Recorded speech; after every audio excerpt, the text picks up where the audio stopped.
There's a lot of booths at CES, a lot of cool things, but this one grabbed my attention, this grabber up here on this robot. Yeah. What the heck are we looking at? Ken, yeah, thanks for stopping by. What you're looking at here is what we would call a complete solution for autonomous technology. And as many people might know, we hear a lot about autonomous driving. But autonomous driving is really only one part of a fully automated solution. And so, yeah, robot arms, doors that open by themselves, points of interaction for customers or users of a vehicle like this. The whole lot's got to be automated. The whole lot's got to be safe. It's got to be safety rated. So, yeah, I think the world's really looking forward to start seeing some commercial products pretty soon. And I want to talk a little bit about your background, but before that, I want to touch upon something you just said, safety. One of the things I noticed is it has airbags for the pedestrians. Yeah, look, there's different ways of solving safety for different use cases. So these vehicles that we're looking at here have many different applications. Some of them don't even go near people, and others are very deeply embedded into, our daily lives. So we look at all the different safety solutions that are out there at a physical level, and we would work with partners to do that, particularly in the auto industry.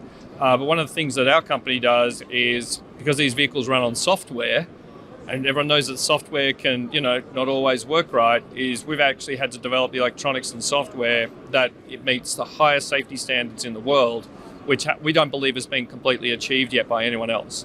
And we did that because 7 years ago, we took the driver out. We actually took the whole steering wheel out. And we were forced to face into these challenges a long time before others had actually started to work on this kind of thing. Yeah. And the other thing that makes you guys unique is that you have some commercial applications now, right?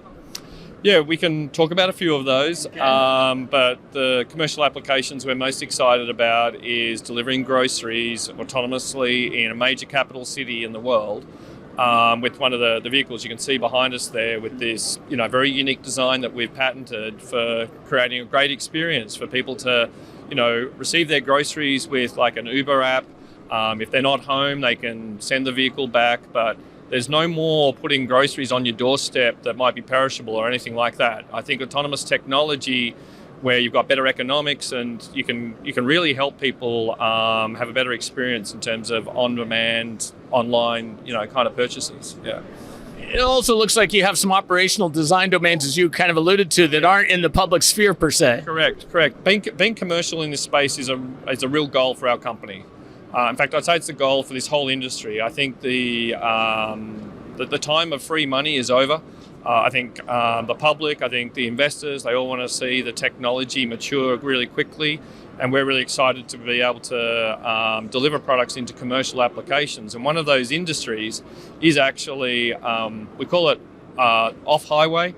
Off-highway, what that means is it's away from people, it's away from the urban areas, and it's actually in very much industrial applications. And as an Australian company, we had autonomous mining trucks fully commercialized 10 years ago. This product here, this is an off-highway product beside me here, and this will go onto petrochem sites for surveillance and monitoring. It goes onto solar farms. It also can go onto Australian mines or other mine sites around the world. And the thing that makes it great is it's actually doing a real job.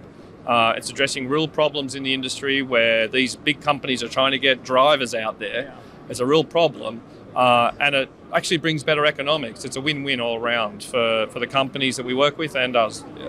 It really is a cobot in the sense that it helps the existing workers, right?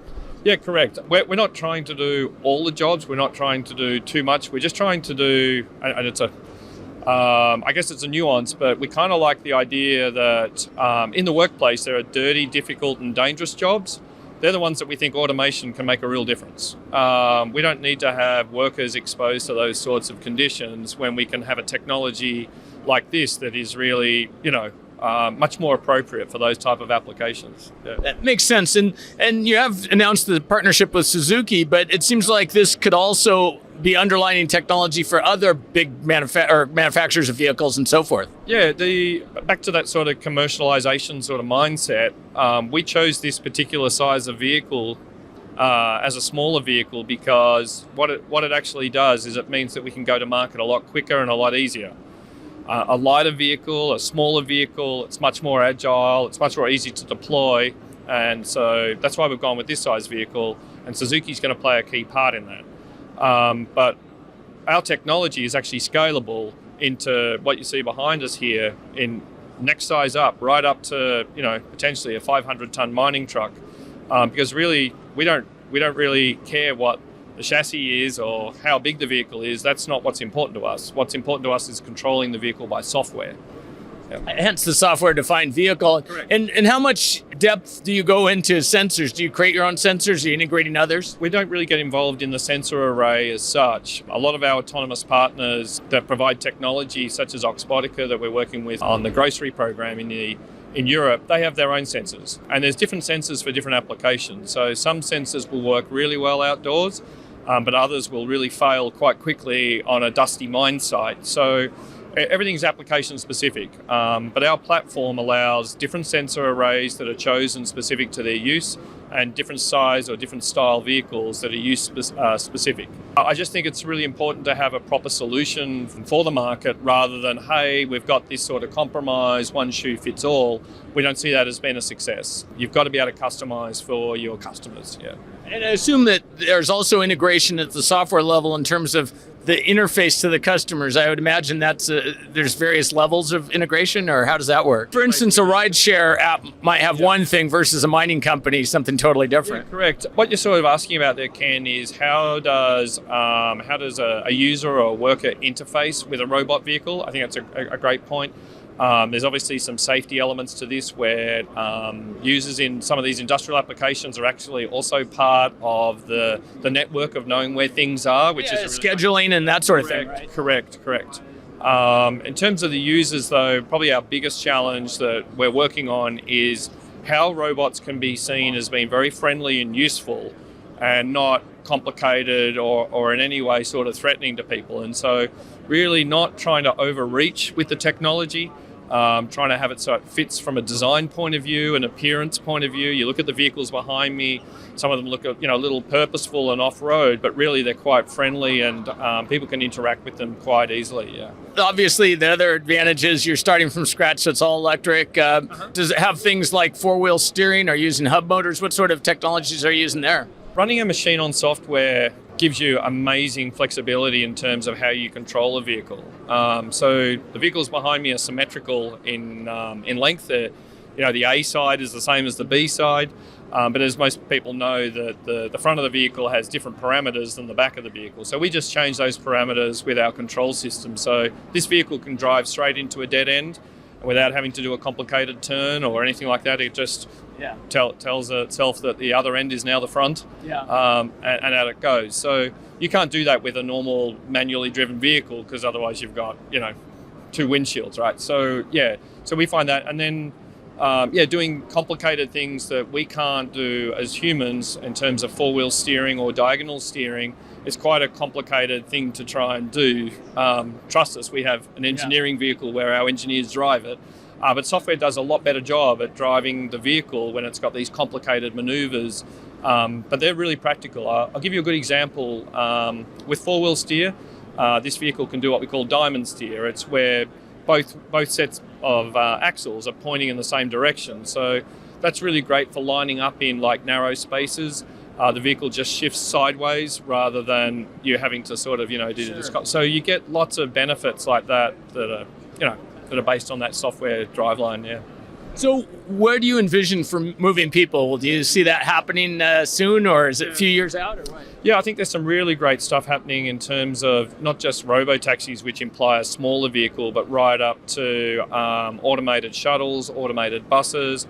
I think that's where people will see autonomous technology first. I also believe that the OEMs, the automaker OEMs, they're really good at doing passenger vehicles. They're really good at giving people a great experience. They use really high quality materials. There's a lot of engineering.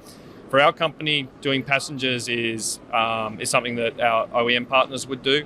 But in terms of leading the industry, that's going to make a big difference to people's lives for sure. But it needs to happen in a crawl, walk, run sort of approach. Sure. I don't think slam dunking autonomy is going to make anyone feel comfortable.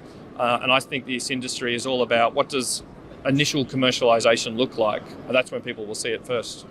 Yeah, so in your role, you guys would be the kind of that skateboard, if you will, for someone else's finish of the product. Yeah, we're showing a skateboard here today, but quite frankly, our business model is that skateboard will be produced by an OEM. For us to get to scale, that's a necessary thing.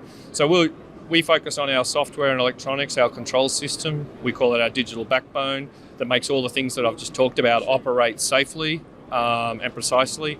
And it also unlocks, hundreds of billions of dollars of capital that's being spent on autonomous technology, which is sort of trying to commercialize, but it needs a vehicle that runs on software to do it. Yeah, and you're doing that today with commercial. Right. Yeah, so that's great. And that's why we've had so much interest at the show. OEMs, tier ones, end customers, they're all seeing that the technology that our team has developed will get them to access autonomous capabilities a lot quicker than what they thought. But it's a team effort, to deliver autonomous solutions, because I think the world's a bit tired of just having technology thrown at them. They actually want a solution, right? You actually just, does it work as a total solution? So that's going to take partnerships. And that's going to be right across the value chain. Tier 1 automotive suppliers, Tier 2 autonomous technology partners, OEMs.